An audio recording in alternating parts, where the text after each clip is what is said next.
அனைவருக்கும் வணக்கம். இப்பொழுது நான் ஏற்கனவே நிறைய இந்தந்த நட்சத்திரக்காரர்கள், இந்தந்த ராசிக்காரர்கள் பைரவரை இந்த நாள் வணங்க வேண்டும் என்று ஒரு பதிவிட்டிருக்கிறேன். அதே போன்று பொதுவாக நிறைய பேர் இந்தந்த கிழமைகள் செய்ய வேண்டும் என்று சொல்லியிருக்கின்றேன். அப்புறம் ஜாதகங்கள் பற்றி குரு பயிற்சி பலன்களில் சொல்லும்போது உங்களுக்கு நிறைய ஹோரை சார்ட் கொடுத்துருந்தேன். இந்தந்த ராசிக்காரர்களுக்கெல்லாம் நீங்கள் இந்த ஹோரை சமயத்தில் போயிட்டு வணங்கினா உங்களுக்கு ரொம்ப நல்லதுன்னு சொல்லியிருக்கேன்.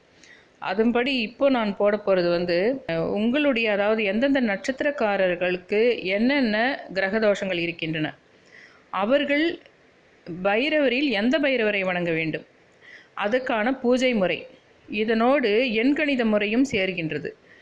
அவ்வாறு இது கொஞ்சம் மிக சக்தி வாய்ந்த ஒரு நூதனமான ஒரு வித்தியாசமான ஒரு பூஜையாக இது இருக்கின்றது. இது மிகுந்த பலனை தரக்கூடியதாக இருக்கின்றது.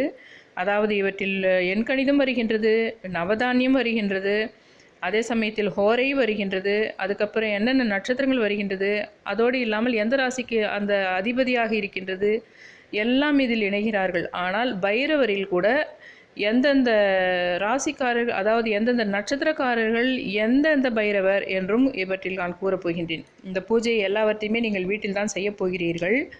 ஆனால் முடிந்தால் நான் யாருக்கு எந்தெந்த கிழமைகள் சொல்கிறேனோ அந்த சமயத்தில் அருகில் பைரவருடைய கோவில் இருந்தால் பூஜையை வீட்டில் செய்வதோடு அல்லாமல் கோவிலுக்கும் சென்று வந்துவிடுங்கள் என்று தான் கூறுகின்றேன். இன்று நாம் பார்க்க போவதெல்லாம் பைரவரும் சூரியனும். பிறந்த ஜாதகத்தில் சூரியனுடைய பலம் குறைந்தவர்களாக இருக்கலாம், அல்லது சூரிய திசை நடப்பவர்களாக இருக்கலாம், அல்லது சூரிய தோஷம் உடையவர்களாக இருக்கலாம். சூரிய தோஷமுடைய நட்சத்திரங்கள் அஸ்வினி, ஆயில்யம், அனுஷம், பூரட்டாதி. இவர்களும் மற்றும் உங்களுடைய சொந்த ஜாதகத்தை போய் நீங்கள் பார்த்தபோது உங்களுக்கு சூரிய பலன் குறைவாக இருக்கிறது என்று கூறியிருந்தாலோ நீங்கள் எல்லாமும் இந்த பூஜையை செய்ய வேண்டும். அதோடு நான் ஏன் சிம்ம ராசியையும் போட்டிருந்தேன் என்றால், சிம்ம ராசிக்கு சூரியன் அதிபதி. ஆகையால் தோஷம் இருப்பவர்கள் ஒரு காரணத்துக்காக செய்ய வேண்டும் என்றால், அவர்களுக்கு அதிபதிக்கு செய்தால் அவர்கள் மிகவும் அவர்களுக்கே அவர்கள் கடவுளாக இருப்பதால் அவர்களுக்கு வேறு வித நன்மைகளை அவர் தருவார்கள். ஆகையால் சிம்ம ராசியையும் கூறியிருந்தேன். இவ்வாறு நீங்கள் செய்வதால் உங்களுக்கு ஆன்ம பலம் உண்டாவதோடு, தந்தை வழி சொத்துக்களுக்கு உங்களுக்கும் இருந்த பிரச்சனைகள் தீர்வதோடு, தந்தை வழியிலும் உங்களுக்கு ஆதாயங்கள் கிடைப்பதோடு, அவர்களுக்கும் உங்களுக்கும் நல்ல உறவு ஏற்படுவதோடு, உங்களுக்கு வாழ்க்கையில் சகல சுகங்களும் உண்டாகும், அரச போகம் உண்டாவதாக இருக்கின்றது. உங்களுக்கு கவர்மெண்ட் வேலை கிடைக்கும். அதே சமயத்தில் அரசியல்லையோ அல்லது உங்களுடைய வேலையிலேயோ உங்களுக்கு உயர் பதவிகள் கிடைக்கும். தலைமை பொறுப்பை நீங்கள் ஏற்கக்கூடிய ஒரு விஷயங்கள் கிடைக்கும். அரசியல் நீங்கள் இருந்தீங்கன்னா உங்களுக்கு வெற்றி கிடைக்கும். அந்த மாதிரி உங்களுக்கு பல விஷயங்கள் நல்லது நடக்கும். அதோடு நிறைய பேருக்கு இந்த சூரிய தோஷம் இருப்பவர்களுக்கு கண் பிரச்சனையால், கண்ணால் சில நிறைய பிரச்சனை, கண்வலி, அந்த புரை, சிறிய வயதிலேயே புரை வளருதல், மற்றும் நிறைய பேருக்கு கண்ணையே அந்த வேற மாற்று கண் வைக்கிறாங்க பாருங்களா, அந்த நிலைமை கூட இந்த சூரிய தோஷம் இருப்பவர்கள் போவார்கள். நிறைய இந்த புரட்டாதி நட்சத்திரம், அஸ்வினி, ஆயில்யம், மனுஷ நட்சத்திரக்காரர்கள் கண்களால் பாதிப்பு இருக்கிறது என்றாலே போயிட்டு நீங்கள் அந்த உங்களுடைய ஜாதகத்தை பார்க்கும்போது சூரிய தோஷமோ அல்லது சூரியனுக்கு உங்களுக்கு பலம் அதிகமாக இழந்து ஏதோ ஒன்று இருப்பதை நீங்கள் காணலாம். உஷ்ண சம்பந்தமான வேறு ஏதாவது வியாதிகள் கூட அது இல்லாமல். ஆகையால் இப்பொழுது நான் ஒரு நல்ல ஒரு பரிகார முறை ஒன்று கூறுகிறேன். எந்தெந்த நட்சத்திரம்னா கிருத்திகை, உத்திரம், உத்திராடம், இந்த மூணும் அந்த மூணும் இருக்கிற நட்சத்திர நாள்லையோ அப்படி இல்லைன்னா ஞாயிற்றுக்கிழமையோ சூரிய ஹோரை வருகின்ற நேரம். சூரிய ஹோரை என்பதை நீங்கள் ஹோரை சார்ட்டில் போய் பார்த்துக்குங்க. இல்லாட்டி நானே உங்களுக்கு சூரிய ஹோரை போடுறேன். அதாவது ஞாயிற்றுக்கிழமையே வர சூரிய ஹோரையில் நீங்கள் பண்ணிங்கன்னா ரொம்ப ரொம்ப பெஸ்ட்டாக இருக்கும். ஆனால் அந்த கிழமைகளில் கிருத்திகை, உத்திரம், உத்திராட நட்சத்திரம் வருவதாக இருக்க வேண்டும். அன்னைக்கு வர்ற சூரிய ஓரையிலும் நீங்கள் பண்ணலாம். இந்த விஷயத்தை நீங்கள் வீட்டில் தான் செய்யணும். ஆனாலும் உங்கள் அருகில் உள்ள சிவன் கோயிலோ அல்லது அம்மன் கோயிலில், சிவன் கோயிலில் உள் பைரவரே இருப்பார். பைரவர்னு ஒரு மண்டபம் இருக்கும். அங்கேயும் நீங்கள் போயிட்டு ஒரு தீபம் ஏற்றுறதோ, இல்லை ஒரு வில்வம் வாங்கி கொடுக்குறதோ, இல்லை ஒரு அரளிப்பூ வாங்கி கொடுக்குறதோ, ஏதோ ஒன்று பண்ணிவிட்டு கோயிலுக்கும் போயிட்டு ஒரு சுற்றிக்கிட்டு வந்துடுங்க. ஆனால் இந்த பூஜையை நீங்கள் வீட்லேயே பண்ணுங்கள். என்ன பண்ணணும்னா, ஒரு வாழை இலையில் கோதுமையை பரப்பி அதன் மேலே 10 ஏற்கனவே உங்கள் வீட்டில் இருந்த அகல் கிடையாது, புது மண் அகல்கள் வைத்து ஒவ்வொன்றுத்துலேயும் கொஞ்சம் கோதுமை போடணும். அதாவது நீங்கள் கீழே பரப்புறீங்க, அந்த வாழை இலை மேலே கோதுமை பரப்புறது இல்லாமல் அந்த ஒவ்வொரு விளக்குலையுமே கொஞ்சம் கோதுமை போடணும். அதில் பஞ்சதீபம் ஏற்றணும். ஆனால் இந்த 10 விளக்குக்குமே நீங்கள் எப்படி ஊற்றுவீங்கன்னா, 2 விளக்கில் விளக்கெண்ணெய், 2 தீபம் இலுப்பை எண்ணெய், 2 தீபம் நெய் தீபம், 2 நல்லெண்ணெய், 2 தேங்காய் எண்ணெய் அப்படி ஏற்றுவீங்க. ஏன்னா பஞ்சதீபம்னா நீங்கள் 5 விளக்கு இல்லை 10 விளக்கு ஏற்ற போகிறீங்க. எண்கணித முறைப்படின்னு சொல்லியிருந்தேன். அதுக்காக நீங்கள் வந்து 10 விளக்கு ஏற்ற போகிறீங்க. எண்கணித முறைப்படி சூரியனுக்கு 1 தான்னா ஒற்றை விளக்கு போடக்கூடாது என்பதால் 10 என்று கூறுகின்றேன். அதுக்கப்புறம் அதில் வந்து நீங்கள் சிவப்பு நிற துணியில், ஏற்கனவே நான் உங்களுக்கு சொன்ன மிளகு தீபம் வந்து எப்போவுமே 9 சொல்வேன். இதில் அப்படி கிடையாது. சிவப்பு நிற துணியில் 27 மிளகுகள் வைக்கணும். அதாவது ஒன்றொன்றுலையும் 10 திரி நீங்கள் செய்ய வேண்டியதாக இருக்கும்.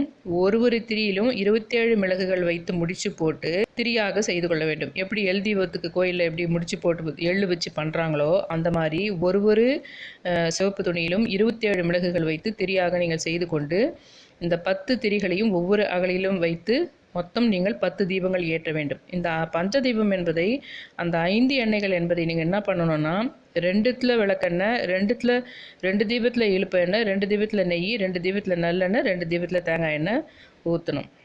ஒரு திரியிலேருந்து இன்னொரு திரியை நீங்கள் ஏற்றுறதோ இல்லை ஏதாவது ஒன்றோடு ஒன்று கொஞ்சம் ஆயிலை வந்து ஒன்றா ஊற்றுறதோ பண்ணக்கூடாது. உங்கள் வீட்லேயே கோதுமை ரவையில் நீங்கள் வந்து ஒரு கோதுமையை வறுத்துட்டு நீங்கள் வேறு ஏதாவது கூட கோதுமையும் வெல்லமும் சேர்கிற மாதிரி ஏதாவது உங்களுக்கு தெரிஞ்சால் செய்யுங்க. கோதுமையை வந்து நெய்யில் வறுத்துக்குங்க. அதில் தண்ணி ஊற்றி நல்லா வேகட்டும். அதுக்கப்புறம் வெல்லம் சேர்த்து அதில் முந்திரியும் ஏலக்காய் இதெல்லாம் வந்து போட்டு செய்யுங்க. இது ஒரு மெத்தடு. அது ஒன்று. நான் சொல்கிற இந்த மந்திரத்தை வந்து நீங்கள் 1, 10, 19, 28 இல்லை 37 ஏதாவது ஒரு எண்ணிக்கையில் நீங்கள் சொல்லலாம். இதையும் நான் வந்து ஃபோட்டோ எடுத்து போடுறேன். என்னென்ன ஒரு நாள்னா என்னென்ன நாளில் வருது என்ன, அதாவது ஞாயிறு திங்கள் செவ்வாயில் எப்படி வருது நான் போட்டுருவேன்.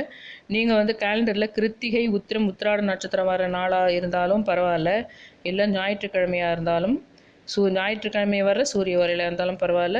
ஓம் பைரவாய வித்மஹே ஹரிஹர பிரம்மாத்மஹாய தீமகி தன்னோ சொர்ணாகிருஷ்ண பைரவ பிரசோதயாத். அது இல்லாமல் ஓம் திரிபுராயை ச வித்மஹே பைரவ்யை ச தீமகி தன்னோ பைரவி பிரசோதயாத். இது வந்து அந்த பைரவிக்கான மந்திரம். அது வந்து பைரவருக்கான மந்திரம் நான் ஃபஸ்ட்டு சொன்னது. இது வந்து பைரவிக்கான மந்திரம். ரெண்டுமே நான் உங்களுக்கு அந்த ஃபோட்டோவில் போடுறேன். இதில் ஒரு முக்கியமான விஷயம் என்னென்னா, ஒரு பைரவர்னால் வீட்டில் நீங்கள் ஒரு பைரவர் படம் வச்சுருப்பீங்க. அந்த பைரவர் வந்து பொதுவாக எல்லா இடத்துலையுமே வந்து சொர்ண பைரவர் தான் நிறைய விற்கும் கடையில். அதனால் அது பரவாயில்ல, சொர்ண பைரவர் இருக்காங்க. நீங்கள் என்ன பண்ணுங்கன்னா, அந்த சொர்ண பைரவர்னாலே கூட தேவி இருக்கிற படங்க தான் கிடைக்கும். அதனால் நீங்கள் எழுதலைன்னா கூட பரவாயில்ல. இதே மற்ற ராசிக்காரர்களுக்கெல்லாம் என்ன வரும்னா, வேறு பைரவர் வரும். கபால பைரவர், அந்த தேவி வந்து இந்திராணின்னு வரும். அந்த மாதிரி சமயத்தில் வந்து நீங்கள் அந்த பைரவருக்கு கீழவே ஒரு பேப்பரில் அதை நீங்கள் வந்து எழுதி வைக்க வேண்டி வரும். நீங்கள் வந்து சூரியனுக்காக பண்ண போகிறவங்க, இந்த நட்சத்திரத்துக்கு நான் இப்பொழுது சொல்லிக் கொண்டிருக்கின்ற இந்த பூஜையை செய்ய போகிறவர்கள், நீங்கள் எழுதினாலும் பரவாயில்லை எழுதினாலும் பரவாயில்ல. அதாவது அந்த ஃபோட்டோவுக்கு பக்கத்தில் ஒரு வெள்ளை பேப்பரில் நீங்கள் சொர்ண பைரவர் சொர்ணதா தேவி அப்படின்னு சொல்லிட்டு எழுதணும்.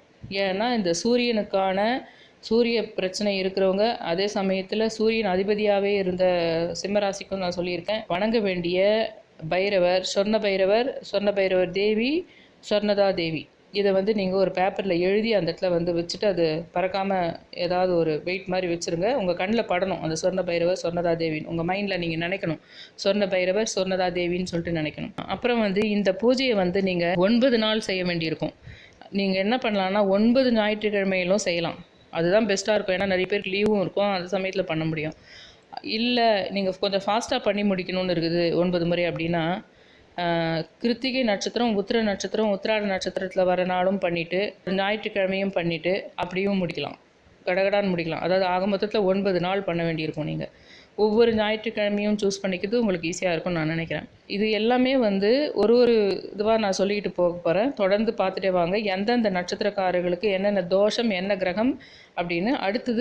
அடுத்தது நான் வந்து சந்திரன் போட போகிறேன். அதுக்கான பைரவர் வந்து கபால பைரவரும் இந்திராணியும். அது நீங்கள் எழுதி தான் வைக்கணும். எங்குமே இந்த சொர்ண பைரவர் தான் எப்பவுமே வந்து எல்லா இடத்துலையும் கடைங்களை வைப்பாங்க. அதனால் இதுவும் நீங்கள் எழுதணுன்னா இந்த சொர்ண பைரவர் சொர்ணதா தேவியும் எழுதி வைங்க.